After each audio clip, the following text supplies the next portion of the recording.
Geologists study the rocks of the earth to find important useful materials and determine its history. That history is based in part on the relationship of different rocks to each other. Our guest today is a creation paleontologist. He'll walk us through the important relative dating rules used to determine the sequences of events in geology. Coming up on today's edition of Origins, dating rocks, relatively speaking, with Dr. Marcus Ross.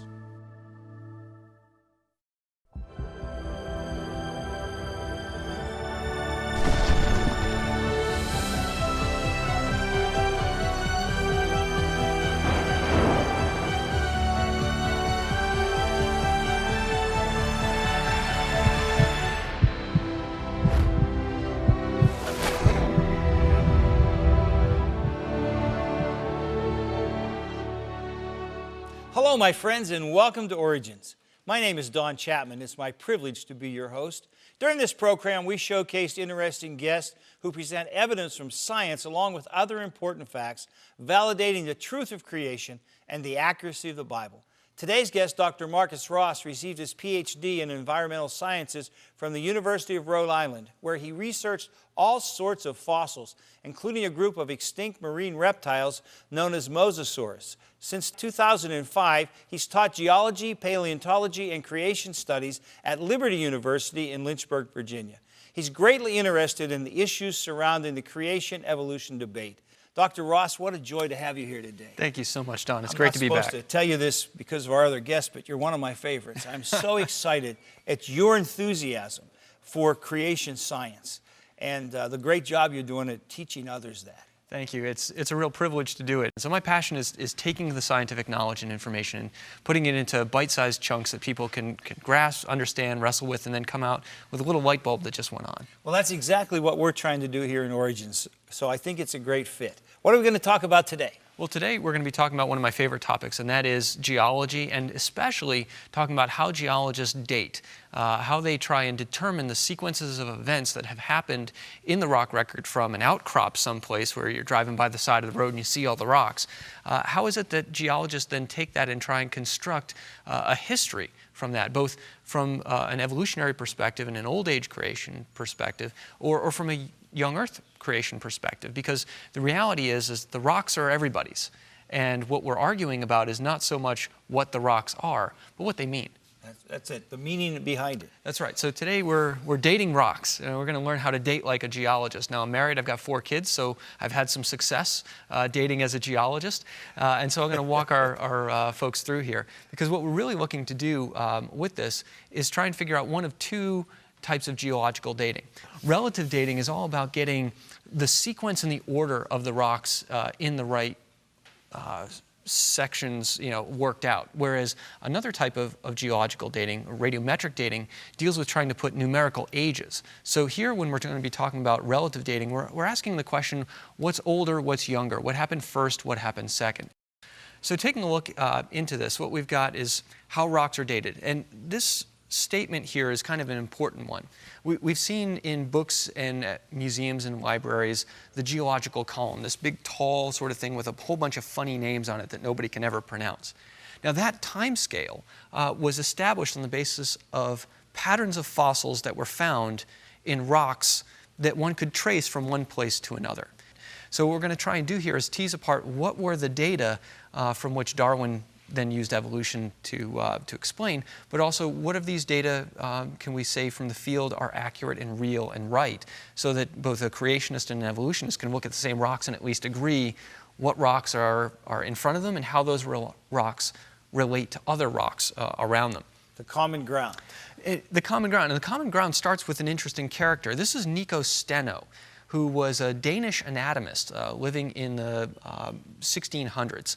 And Steno is one of my heroes in geology, because he's really the guy who established a whole bunch of the rules for figuring out how those rocks fit in comparison to other rocks.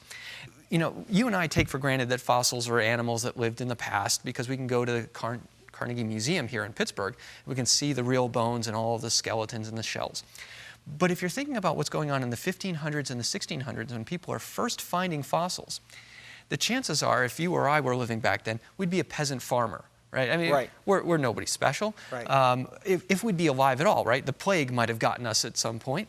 But if we were a peasant farmer and you've got some rocks on your property, or really the prince's property that you're farming, you find these little stones in there and they look kind of like teeth, but you don't know. So they started calling things tongue stones, for example. We know those now as shark teeth. But they used to call them tongue stones because they looked like a little fossil tongue sticking out of something. Or they had these little coiled shells. And people were wondering, are these really animals, or are they just funny mineral shapes? Because after all, rocks have all kinds of funny minerals inside of them. Steno was convinced that they were animal parts and that they were plant parts. But he had to get to an answer to a hard question, and that is, how do you put a solid, like a tooth, into another solid, like a rock? Yeah. Because at that time, nobody understood the way that rocks formed. And so Steno is thinking, no, these look like shark teeth. I've seen sharks. I've traveled enough to have seen different sorts of animals, and I see these fossils. I know they're animals, but how do I get them inside of a rock? And so he sets off to establish a set of rules by which you can tease apart the history of a set of rocks so that he can get to this answer. Before he can get to proving that this is an animal, he's got to figure the rock part out. And he wrote a 70-page paper that he considered an introduction to a much larger dissertation that he was going to write on the topics of rocks. And in doing that, he starts giving us 3 important rules that geologists today use all the time in order to figure out the relationships of rocks to one another. Now, these rules work with the types of rocks that are sedimentary rocks, things like limestone and shale and sandstone that form by particles that fall down out of water and pile up. These are the sort of rocks that form because gravity is working. These sorts of rules don't work with things like granites, because a granite starts off as a liquid rock that rises up to the surface and kind of eats its way through a lot of things. So these 3 rules, or the first 2 especially, deal with rocks that are laid down in sequence, one on top of the other. Steno said the first thing that we have to know is that originally, rocks like sand and mud form in big flat layers. Because as water carries them, that water is able to move at a certain speed and a certain pace and carry certain materials, and then eventually drops them down when the speed changes. And so you create a layer, and he called this original horizontality. So if we're walking around the hills in Pennsylvania and you find some rocks that are tilted, well, heck, if you found some rocks that were straight, that would be amazing around here, but most of the rocks are tilted at some angle. Steno says they didn't start that way. They started out flat. God did not make tilted rocks. God made flat rocks. And so the tilting happens afterwards. So that helps us understand one set of sequences. The laying down of the rocks, followed by their tilting due to some other geological process. Well, if the rocks start off horizontal, then the next rule that he came up with, is really brilliant insight, was called superposition. So Steno said, when we find stacks of rocks, God didn't make the stack of rocks. Instead, the rocks formed in originally horizontal sheets, and they formed from oldest to youngest. And then the last rule that he establishes here is that if something cuts through those rocks, like a fault, and breaks those rocks, or you have a lava tube that slices its way through, then that happened after those rocks were already around. So Steno sets up these rules and then establishes a geological history for Florence. It's the very first time that anybody had written a geological history of any particular area. And Steno did this, and he's an anatomist. But he's trying to get to that question, how do I explain the fossils in the rock? So let's take an example. This is from my new textbook. All these different patterns represent different types of rocks. So these little stipple patterns here represent a granite that starts off as an originally molten material. The long squiggles here represent a metamorphic rock, such as something called a gneiss. Our little dot pattern, those are our sandstones, and we have silt, clay, and then the brick patterns are things like limestone. So we have our sedimentary rocks up over here, such as this one. These are all sedimentary rocks. And so we see that they're originally flat. They haven't been tilted yet. And so the question that Steno would have, though, is was this rock formed before or after this one? His rules of superposition would tell you, yes, that B had to come before E. His rule of cross-cutting tells us that this igneous rock that is slicing its way through all of this stuff would have had to come after all of the stuff. So when I give this to my students, they have to start thinking like a geologist. And a geologist thinks from the bottom up, because you're trying to ask the question, well, finally, what happened first? And first would be this unit G. This, our gneiss, our metamorphic rock was here first. Then B would happen afterwards, and then E, and probably C and D after that. But then something interesting happens. We have A here, and A has got little pieces of the sandstone and pieces of the gneiss in it, so that igneous rock had to come around afterwards. It's another one of these geological rules. We call this one a rule of inclusions, because the rock that includes pieces and parts of other rocks has to be around only after the first rocks are there. So we might put something like A in here afterwards. And my students recognize that we have a fault that cuts through everything here except for that igneous rock. And so the fault has to happen afterwards, and that's H, and then we have our last unit here coming up through. So this is a way in which geologists start to try and tease apart in the field, and here we just represent it with a little schematic. So these are the rules for geological dating on a relative scale. Notice that I haven't talked about how old anything is in terms of millions of years or thousands of years. We're just getting them in the right order. That's right, we're just getting them in the right order. So this is the sort of stuff that geologists who are creationists and evolutionists can both agree this is the overall sequence. So when we're then taking a look at someplace out in the real world, we might look at something like the Grand Canyon or the Grand Staircase, which is the rocks as we continue northward from Grand Canyon up into Utah. Now, having been to Grand Canyon, the oldest rocks are crystalline rocks down here at the bottom. Things like the Zoroaster granite and the Vishnu schist are igneous and metamorphic rocks that form the core of the Grand Canyon.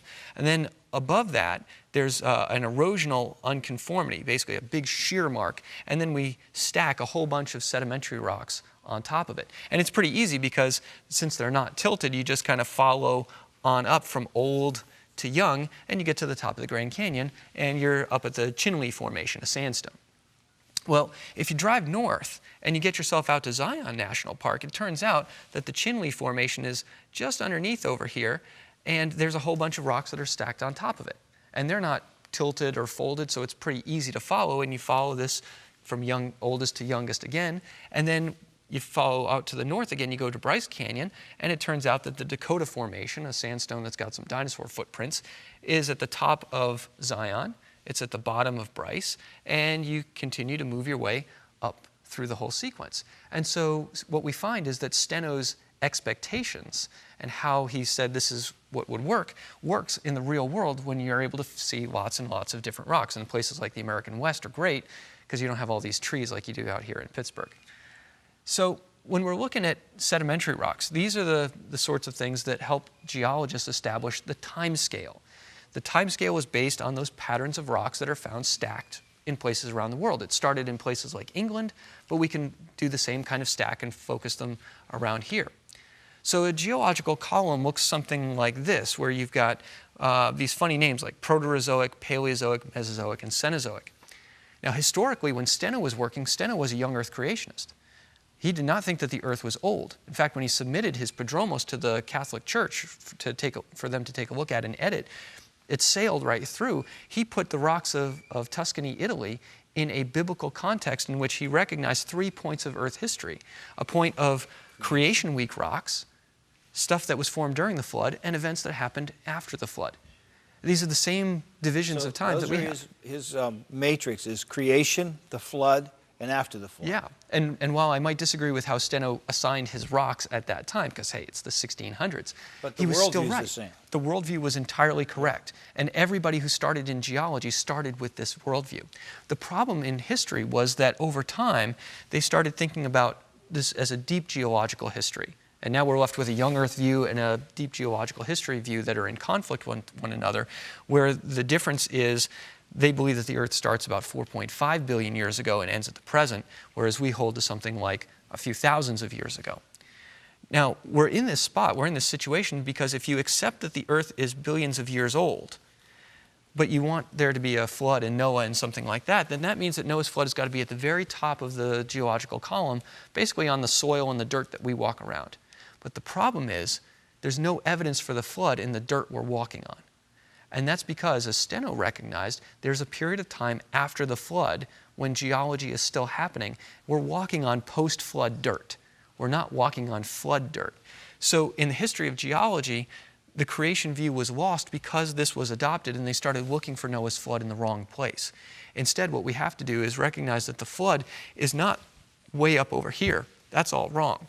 the flood is at least the Paleozoic and the Mesozoic, two big units that have lots of fossils like trilobites down over here and amphibians up through typically the age of the dinosaurs, right, in the Mesozoic. Those are our flood rocks.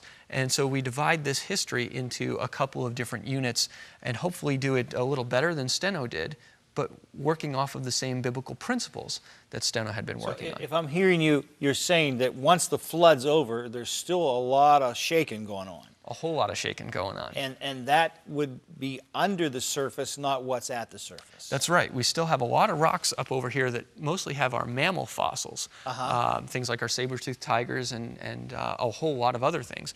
But somewhere in here, and this is a point of contention for creation geology, we argue about where to put some of these boundaries. And that's only understandable because we're all looking at the data, we're all trying to understand what the data are, and we're not always going to be in agreement exactly where to put things. Okay, we've got to take a break. When we come back, I want to know, where do we get these names? Where do those come from? They're kind of foreign words to me. They must have some meaning. We want to talk about that. Absolutely. We're going to be right back, so don't you go away.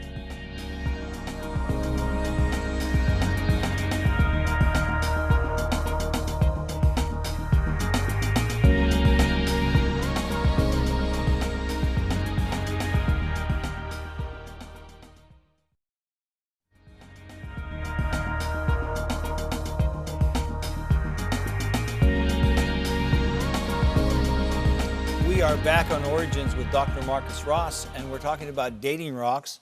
And I just had a question about these different eras in which the stratas appear. Can you help us know why these names? Sure. The names come, you can see that all the names have the ending zoic on it. And, well, what do you go to see when you go to the zoo? You go to see animals, right? And so that's what these ultimately refer to. The Paleozoic means ancient life, ancient animal life. Mesozoic means middle animal life, and the Cenozoic means recent life. The Proterozoic down at the bottom there means before animal life. So we've divided up the rocks of the world into kind of a couple of big categories. First, the big division is whether or not there's animal fossils in them at all or not. So the Proterozoic is not. And then for the ones that do have animal fossils, then they get divided into three. And it's specific kinds of fossils that help give us these particular names and the myriads of other names that fit inside each of these. So we date them by the animals that are found in the fossils. That's right. So we started off with Steno's rules for superposition, and we saw how in places like the Grand Canyon and Zion we can follow these stacks of rocks. Now in those stacks of rocks are fossils, and not all of the fossils are found in all of the rocks. We've got different fossils in different rocks. Got it. So when a geologist is looking to try and identify where they are in that whole column, a lot of times what they're looking for are these things called index fossils. Right now, Don, when you think of an index in a book, it's that guide at the end that helps you know where to find the word you're looking at. So for a paleontologist, index fossils are particular fossils that are only known from a little narrow window of that whole column. They usually define a particular time period, and frequently they're invertebrate and marine animals because they're more widespread than things that lived on land, or they could be things like pollen that are blown around by wind, and so they can be distributed very, very far. Important for the index fossils is that they're not dependent on what the sediment at the bottom is like. So let's say, for example, you've got a clam species that only likes living in sand. If you find it in the fossil record, you know that that clam species is there because it's a sandstone with the clam. But if the next rock above is a mud and the clam's not there, you don't know if the clam's not there because it's extinct or if it just isn't in the right conditions. So what you want, ideally, for these types of index fossils are organisms that can be very widespread and they're not dependent upon what the bottom is like. So think of things that are swimming in the ocean or like the pollen being blown around on land. So here are a couple of my favorite types of index fossils. These are animals called ammonites. Now, you remember in the Bible there's a tribe that pesters Israel from time to time called the Ammonites, right? Along with the Hivites and the Perizzites and the Jebusites. The Ammonites were given their name as a people because they worshipped a god, Ammon, who had, it was a ram, he had this coil. And so when these fossils were discovered, these are coiled fossils. And it's not a ram horn. These are squid kind of animals. They're not true squid. It sort of looks like a ram. Right. It's this little coiled shell that might be a couple inches. Sometimes they're as much as a few feet long. Wow. The biggest of them is 8 feet. And that's just the shell. The animal stuck out another 4 feet from there. In fact, this one down here at the bottom is so large, that's a model of one that you can stick your head inside the tentacles. And I have, because I'm a paleontologist, I'm a weird guy. But these ammonites all have slightly different shapes to their shells, different tightness of coils, different little squiggle marks. And paleontologists like me have to use those different physical features to kind of gauge that this is a species versus this is a different species. So we use things like ammonites to help us understand. We might use some things like these scallop shells. The assumptions that go into this is that fossils, as Steno discovered, right, are organisms that existed for a certain period of time and they're locked in the rocks. The second part here, that the duration of the fossil approximates its time on the planet, is an argument from an old Earth, where they say that the reason that a fossil is found in only a certain group of rocks is because that's when it was alive. And it wasn't alive, it was already extinct before other fossils are found. Now, as a creationist who thinks that God created the whole world in 6 days, I might have some issues with that particular part of the assumption, but the first part of that definition, that fossils are organisms, everybody can agree on that. So this assumption requires that not all fossil organisms exist at the same time. That's an open question for creationists on that sort of thing. Now, when it comes to some of the other ideas about the timescale, the names and the ordering of the geological ages are based on the fossils. So this is a relative dating thing based on Steno and many other people's work. The fact that I can call something a Cambrian rock is on the basis of what fossils are found in it. Mesozoic rock, a Jurassic rock, is on the basis of different types of fossils.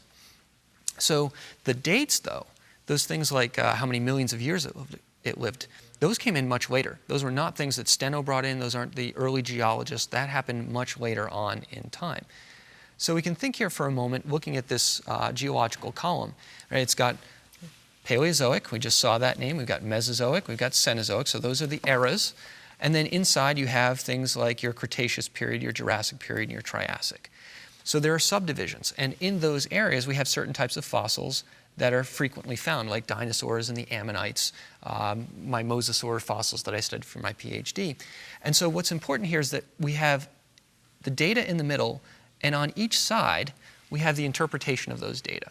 From a biblical perspective, we're looking to understand how these rocks are formed, when they're formed in geological history. Is that during creation week? Is that during the flood or the post-flood period? My colleagues, who are old earthers, think that these same rocks are interpreted according to a millions of year period of time. And so what we can agree on is the pattern. We can agree on the arrangement of the rocks and where the fossils are and what the fossils are. Those are the data that God has provided for us. Our interpretations can be drastically different from one to the other. So what can we say?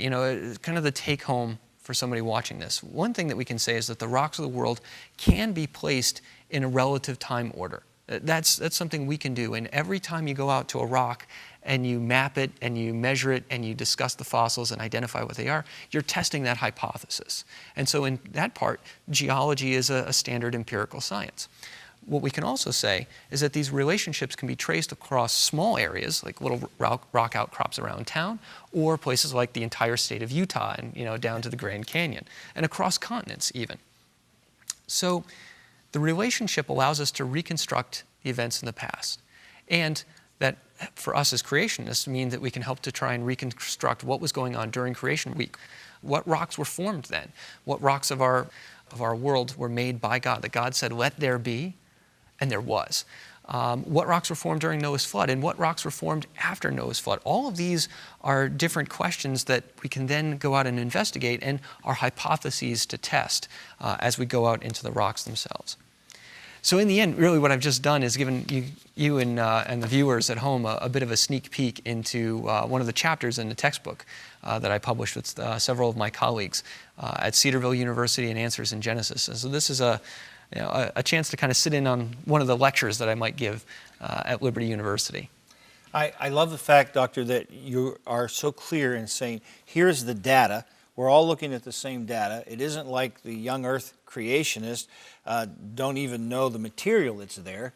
We're all working with the same thing. Yeah. And it fits just as well into your time frame as it does theirs. Is that fair to say? I think it does, yeah. Yeah, and I'm thrilled to see the cooperation between these good guys working together. Absolutely. So thank you for what you're doing, and it's a tremendous privilege to have you here, and you're making a great contribution, not only in the field of science, but to those who want to hold their faith and still look at science seriously. You're a tremendous gift to us. Thank you so much. My friends, you know, you can look at the data of science, and if you really look at the facts, if you look at the rocks, there is nothing there that keeps us from seeing that it should be your worldview, that God created you. And that's His view, it should be yours, and it's certainly ours here at Origins. I hope you'll join us again soon. We'll continue to bring you great guests like Dr. Ross, and I think it will deepen your faith, and it will give you a confidence that, in fact, God has made this, and you can study it from a scientific perspective and hold on to your faith. Hope you'll join us again soon here on Origins. Until then, God bless you, my friend.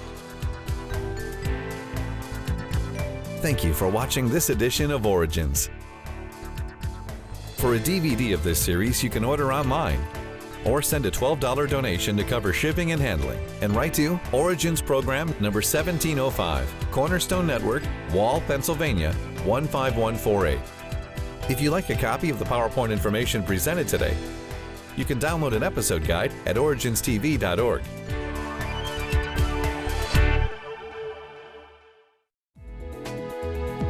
Origins is made possible by the faithful prayers and financial support of you, our Cornerstone family.